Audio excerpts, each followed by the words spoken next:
Hey, what's going on, guys? My name is Brandon. Welcome to Audio Addiction, where you can find latest album reviews. You can find our band interviews and you can find live coverage of the concerts that we get. I've been doing a ton of album reviews of a lot of local bands, which I'm definitely stoked on. Did one of Pressure Cracks, Standards, Bare Dreams, Baseline, and probably plenty more that I'm forgetting, and this band included. Definitely check them all out if you get the chance to. I'm going to be going to a local show this Thursday, and then the following week I'm going to see Dance Gavin Dance and Sean back to back. So if you are in Philly and you're going to Union Transfer, come say what's good. I'm going to be out there trying to get videos and interviews if possible, so definitely stoked on that. So make sure to keep out an eye for any of that stuff coming out. But tonight we're going to be talking about Seraphim's new debut full-length record, Shades of the Future.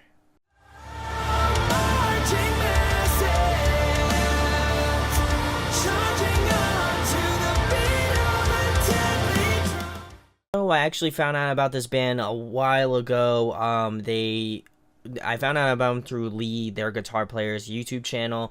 He does some really great covers back then, and then he was in this band, obviously, and then I listened to and also reviewed their first EP, Tabula Rasa, which I think is still one of the best, underground EPs to come out in recent memory, and I think they are a phenomenal band that clearly does not get enough love, so I definitely wanted to do a review just to show my support for them and show my love for this band, because I think they are definitely one of the best underrated metal bands from the Michigan area, and just in general I feel like they are just an amazingly solid band that everybody should know about. So I'm gonna go through each track, give you my thoughts and opinions on it, go through some pros and cons on the record, and then finish it out with an overall rating. So the first track is the title track, Shades of the Future, and is actually the first single that they released as well. They released like a music video with it, which is really well done as well too, so definitely check that out at the end of this review.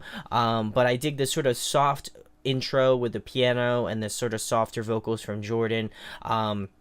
I know that I think Jordan went through some like vocal surgery, so I'm almost positive their bass player did a lot of the screams on this record.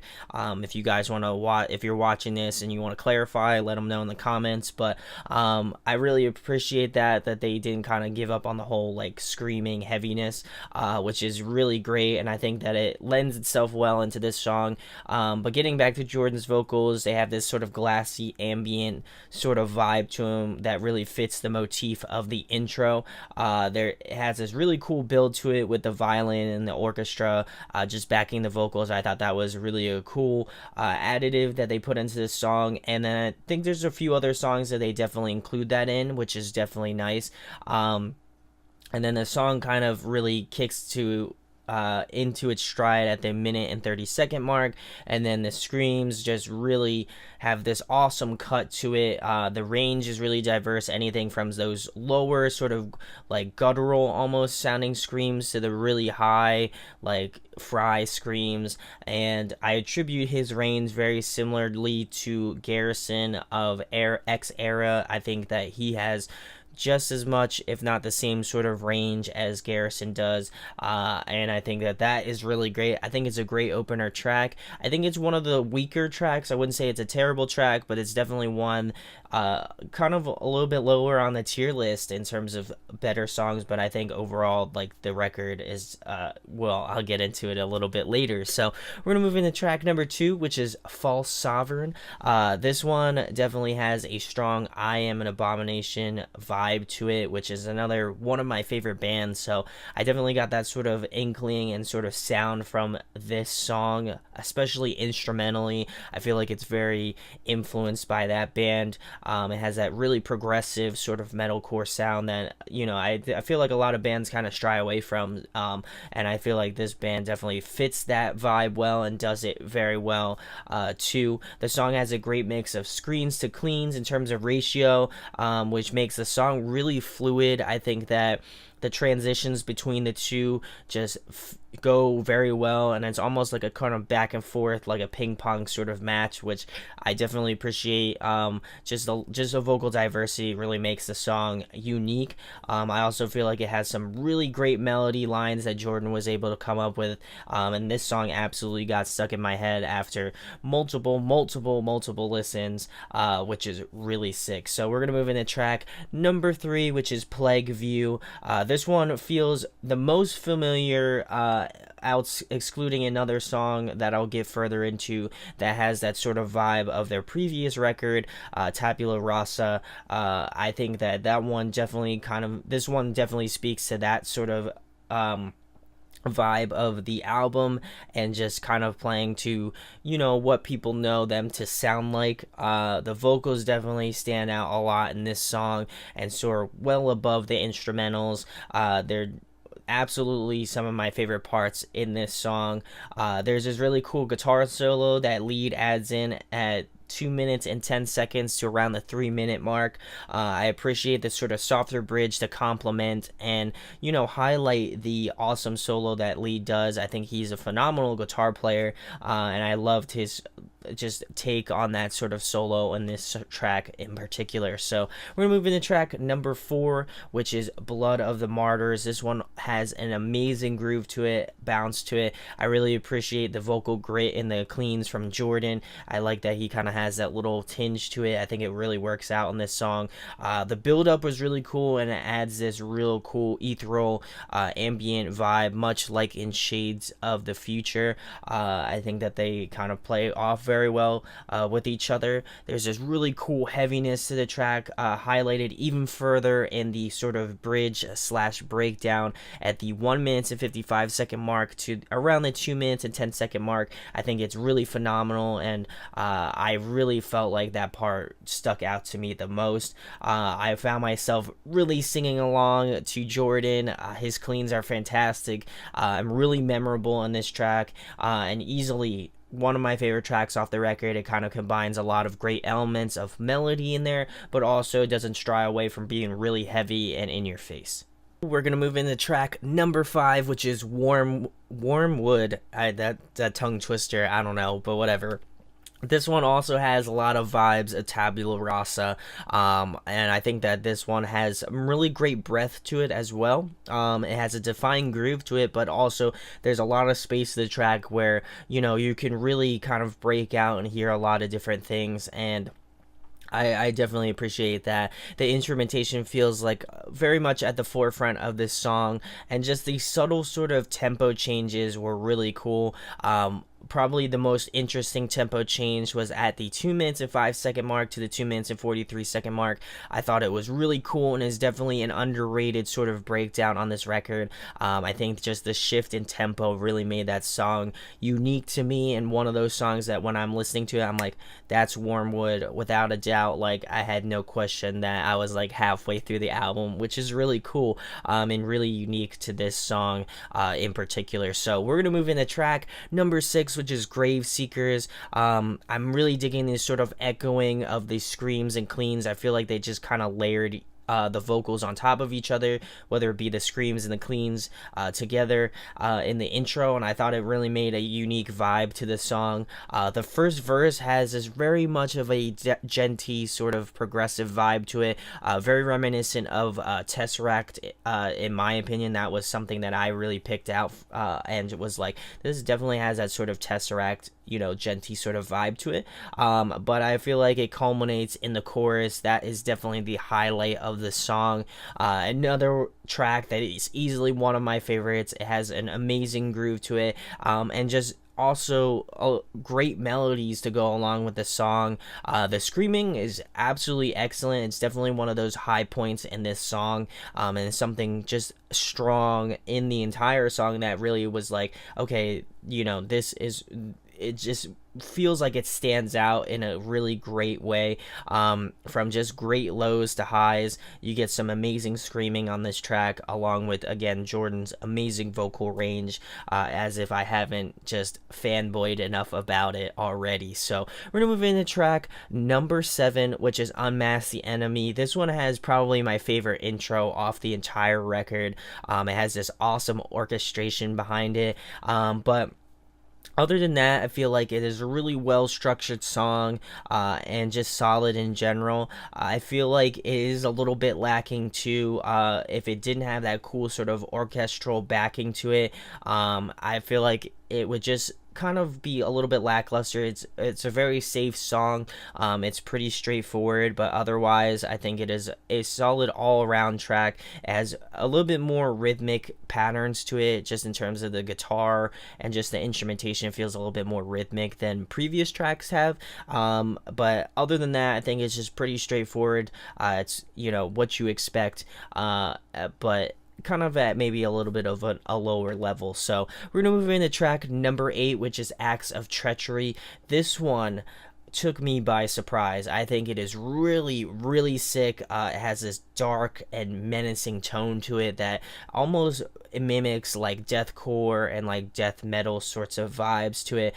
Easily the heaviest track off the record, no question about it. I think that this is by far the heaviest track, and I like that this track also highlights a lot of the screaming. I feel like it's primarily just screaming, excluding the chorus. The chorus is the only part where Jordan does clean vocal lines, which is really nice, and I feel like it breaks up the track in a really unique way. But also I love that they're exploring different sounds and different vibes in this song. I feel like it is very much a black sheep of the record, and it's definitely one of my favorites just because of the memorability of it. When you get to this song in the album, I feel like you'll definitely dig it, but it is a complete 180 from what you know of Seraphim, which is really cool. So we're gonna move into track number 9, which is Feed the Fire.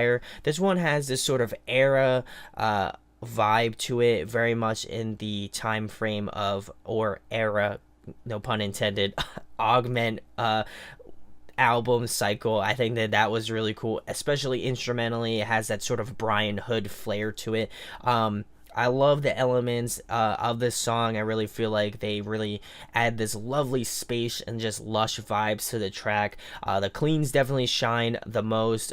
Jordan is one of my personal favorite just local underground vocalists. I think he's just got an amazing range and is able to just captivate, I think, me and a lot of people that listen to this band.